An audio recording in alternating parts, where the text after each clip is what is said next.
Good morning everyone and welcome to a new video on the channel. It is Sunday the 23rd of March 2025 and today we're off to St James's Park for the Women's Tyne-Wear derby. It is Newcastle United versus Sunderland in the Women's Championship.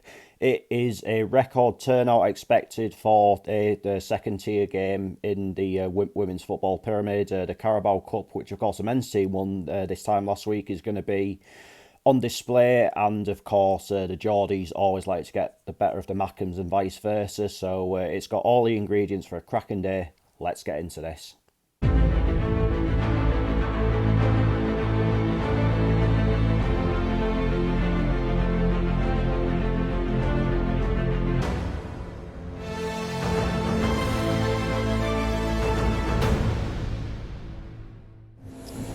So I'm in Newcastle and going into this afternoon's game, Newcastle are in 7th place in the Women's Championship while Sunderland are in 6th place. There is only 1 point between them, but it is worth noting that Sunderland have played an extra 2 games, and in a reverse fixture earlier in the season at the Stadium of Light, Newcastle ran out 2-1 winners, and if Newcastle were to win this game today, it would come with a bit of a sense of irony, because it would mean between the 3 North East teams in this division, Sunderland will have done a double over Durham, Durham will have done a double over Newcastle, and Newcastle will have done a double over Sunderland. So I wonder what odds you would have got on that at the start of the season, but I think it's going to be a good occasion for women's football in the North East. As I touched upon earlier in the video, I think this is going to be a record turnout for a women's fixture in the second tier. I think there's going to be getting on 30,000 people coming to this game at least, which is only a good thing in my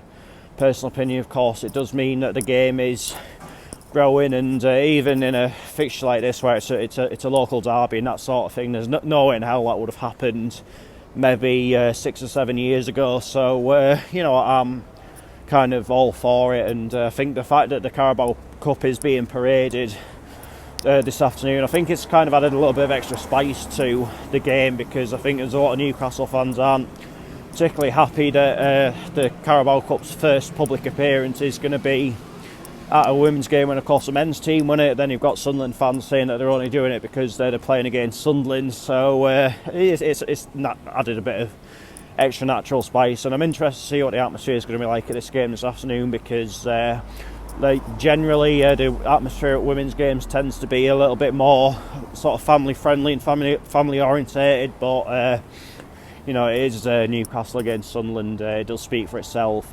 You've got 2 fan bases that just kind of stand each other kind of better thought of losing to each other, so it's going to be an interesting afternoon to say the least, but hopefully the game itself will prove a good advert for the Women's Championship, women's football in the North East as well. So let's head on down to St James's Park and find out how it all unfolds.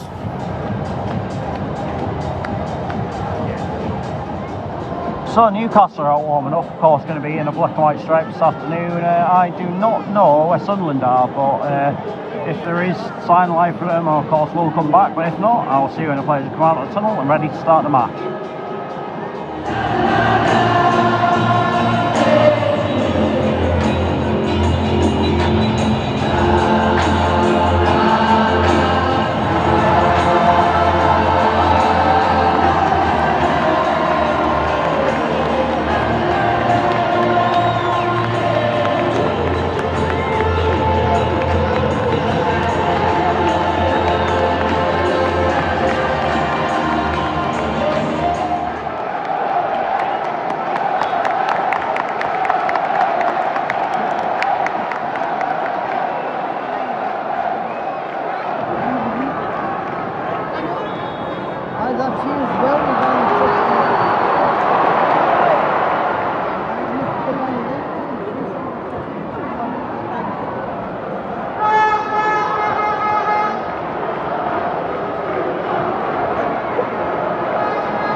Sheffield and Palancey one on the 8th of May at Rotherham.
Half-time, Newcastle United 0, Sunderland 0.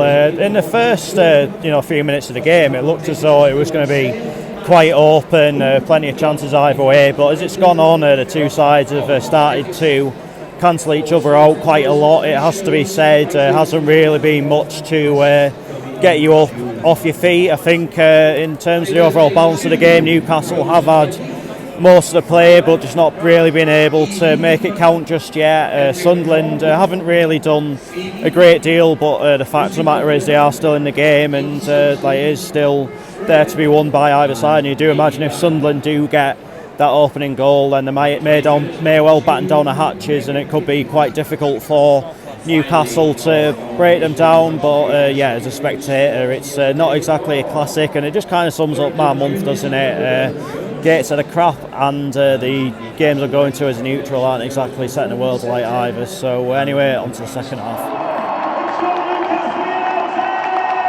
So there's the Carabao Cup.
Of added time, 4 minutes. The four commissioners indicated a minimum of 4 minutes stoppage time to the end.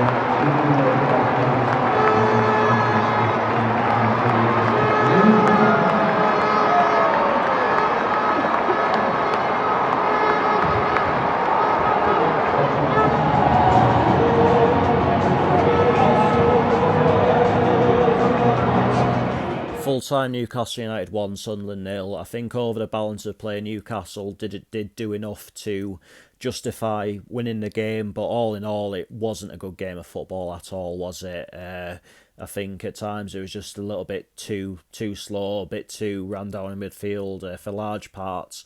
The two sides cancelled each other out, but was that maybe to be expected when the two sides are so close in the table? It also being a derby game and played in front of such a massive turnout, quite possibly. But I think going into it, I think there was more expectation surrounding the game than what was actually delivered. I thought Sunderland created very little. I can't really remember the Newcastle goalkeeper ever having a proper save to make. So I think all in all, in terms of the balance of play, Newcastle did do enough to win the game, but certainly not one that will live long in the memory, let's put it that way. But they'll obviously take it all the same. It does mean they've done a double over Sunderland now, and it means that all three of the North East teams in this division have had a go at doing a double over someone. So obviously Sunderland doing a double over Durham, Newcastle doing a double over Sunderland, but Durham doing a double over Newcastle. As we said, a pretty strange occurrence, but it is what it is, and maybe that is a good thing for the women's game in the North East at the moment. You've got three teams all in the same division and all running each other pretty close, and it's showing that just anyone can beat anyone. But I'm not going to lie, guys, I'm not enjoying my football at this moment in time. I've got to be totally honest about that. I know a lot of it is down to the fact that, the Heat aren't doing particularly well at this moment in time, but I think the games I've been to as a neutral of late I've not really enjoyed, and I'm at the point now where I'm not even sure I'm going to do that Portugal trip next Sunday, because at this moment in time, to be honest with you, I'm finding it quite hard just to go, up to Gateshead for a game, or over to Middlesbrough, or down to like York or Harrogate or something like that. So I'm just I just don't. At this moment, I just can't seem to motivate myself to go all the way to bloody Portugal and back in the day for a game of football. You know what I mean? But I'm gonna have to have a think about that over the next few days. It's not been a good season at all for this channel. I know my videos have been exceptionally poor. I've not shone non-league football in particular in a good light.